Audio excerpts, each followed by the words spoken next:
السلام عليكم. ازيكم يا جماعه؟ عاملين ايه؟ بصوا، بالنسبه لاي حد بيشتغل في الخرز طبعا بيشتغل بخيط السناره. خيط السناره ده عشان بيبقى رفيع وبيبقى حامي وجامد، ما بيتقطعش. احنا بنضطر نشده جامد عشان نشد الشنطه، فطبعا بيعلق في الصوابع هنا، واصلا ساعات بيعور الصوبع. فانا شفت فيديو كان مستخدم الطريقه دي، البنوته اللي فيه استخدمت الطريقه دي، وبصراحه انا جربتها طلعت جميله. جبت الاستيك ده.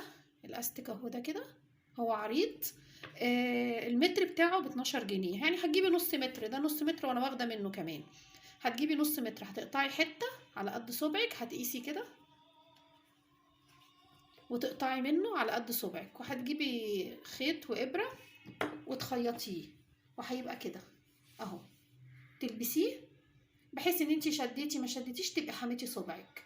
هي بصراحة فكرة حلوة وطلعت جميلة، احسن من افكار تانية او السيليكون او كده، ورخيصة. يعني دي ب6 جنيه. ب6 جنيه هتقعد معاكي فترة طويلة، وبكده تبقى انتي حميتي برضو صبعك ما تعورش، وفي نفس الوقت جبتي حاجة مش غالية. جربوها وان شاء الله هتبقى كويسة معاكم.